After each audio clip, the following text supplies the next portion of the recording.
Hi guys, Miss Shouter here. We're back with more of The Terrible Two Get Worse by Jory John and Mac Barnett, illustrated by Kevin Cornell. We were on chapter 17, so let's get started. Chapter 17, Yanni Valley Science and Letters Academy. It has been 42 school days since our last prank. After the fire, Bertram Barkin got a new nickname. The students of Yanni Valley Science and Letters Academy were divided into two groups. Most thought Barkin had heroically extinguished the blaze single-handedly. Some believed, but couldn't prove, that he set the fire himself. It didn't matter what side you were on. Now pretty much everyone called Barkin Principal Invincible. Don't call him that, said Holly. She was sitting behind a table of cakes. Cupcakes, carrot cakes, coffee cakes, and tea cakes, pound cakes, bundt cakes, crumb cakes, and sponge cakes, angel food cakes, devil's food cakes, strawberry shortcakes, and pineapple upside down cakes, red velvet, tres leches, whoopie pies. It was a bake sale. To Holly's right was a metal cash box. To her left was an open book of poetry, one that was not assigned schoolwork. She read from the book when the bake sale was slow. Stuart was at the front of the line. Scotty was right behind him, impatiently eyeing the flan. Miles and Niles were off to the table's side, hanging out near Holly, which was something they often did at lunch. When things got busy, they offered help Holly didn't need. Otherwise, they sat there while she read. Don't call him what? Said Stuart. Principal Invincible. But everyone calls him that. I don't, said Holly. Neither do I, said Niles. Me neither, said Miles. Why not? Said Stuart. It rhymes. Holly shook her head. Nobody is invincible.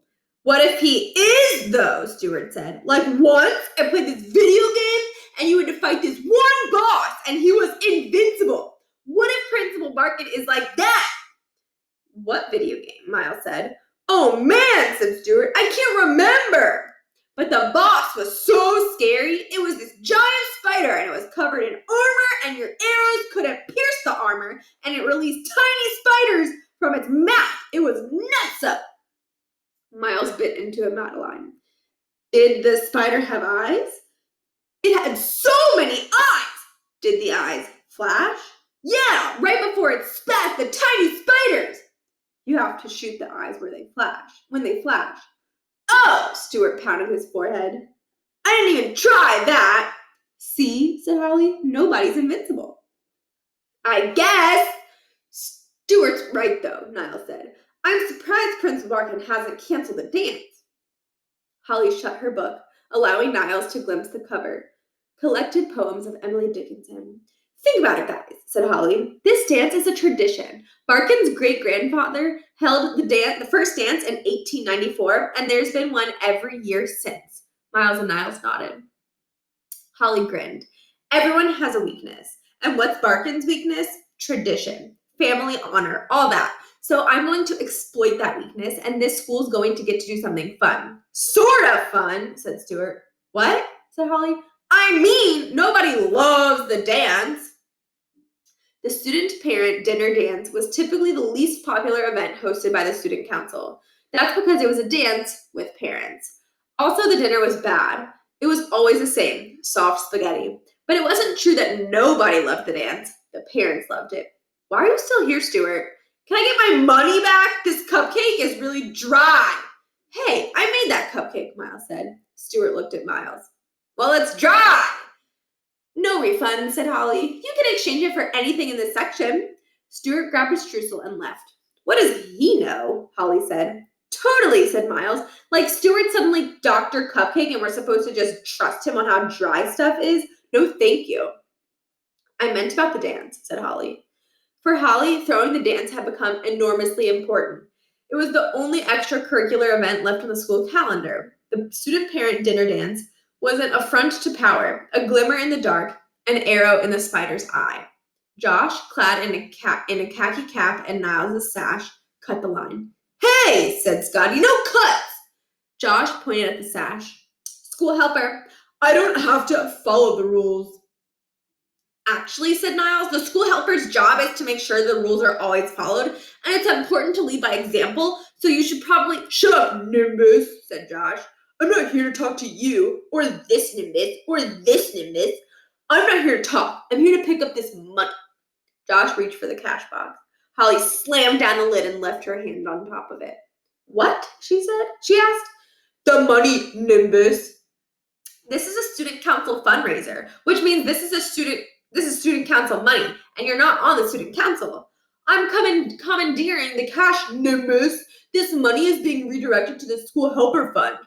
But Josh, said Niles, school helper is a volunteer position, and doing the job doesn't really cost any money, so... Nimbus, said Josh, the only reason I'm not handing you detention right now is a professional courtesy for a former school helper. But school helpers can't hand out detentions, said Niles. Now they can. Josh pulled out a pack of pink slips from his pocket. He fanned through them. Boom! Niles frowned. Anyways, said Josh, I told you, I'm not here to talk. I should be helping the school. So, Holly, if you'll please hand over the money. Not going to happen. Josh grabbed the handle. So did Holly. Well, said Josh, I guess we should take this matter to the principal, who is also my grandfather. I guess we should, said Holly. With her free hand, Holly put up a sign that said, Bake sale closed, back soon. Holly and Josh marched down to Barkin's office, carrying the cash box with them. Darn, said Scotty, I really wanted some flan. Holly and Josh stood in front of Principal Barkin's desk. They'd each finished telling their side of the story.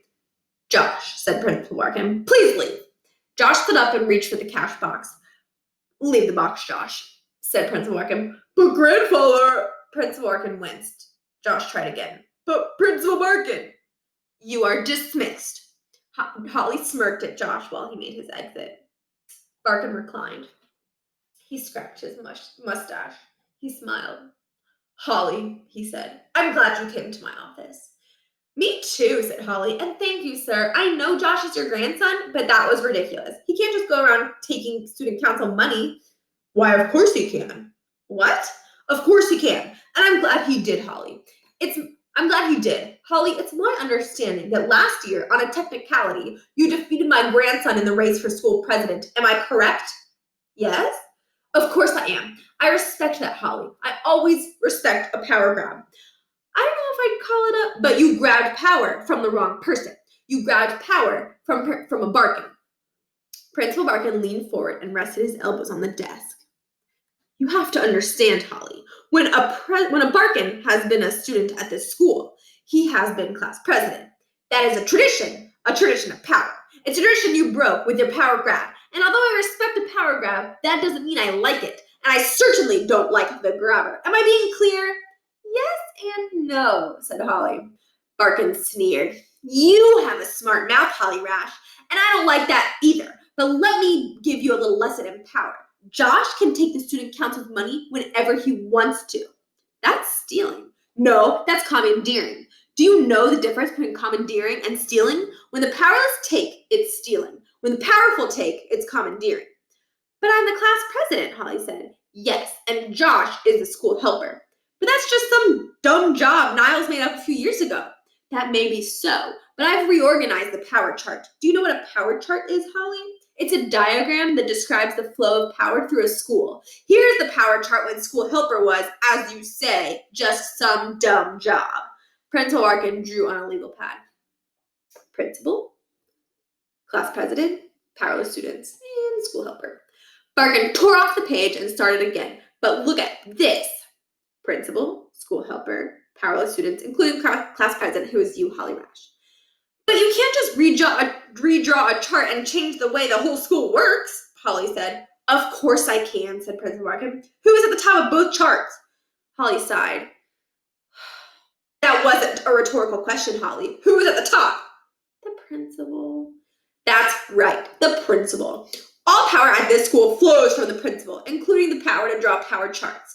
And now that the school helper is such a powerful position, we've needed to create a school helper fund, which will allow Josh to better enforce school rules. We're in something of a state of emergency here, Holly, in case you haven't noticed. Before I came, rules were being broken willy-nilly. It was havoc, and I must restore order. That takes money. But these are funds for the student-parent dinner dance. Barkin leaned farther forward. He was more than halfway across his desk. Yes, he said, the student-parent dinner dance. A silly tradition, and one that has outlived its usefulness. I would have canceled it, but parents love it. And in a time of emergency, I can't spend all day fielding phone calls from angry parents telling me how to run my school. Parents do not run a school. The principal runs a school. Unfortunately, many parents don't understand that. And these are people to whom I loathe speaking.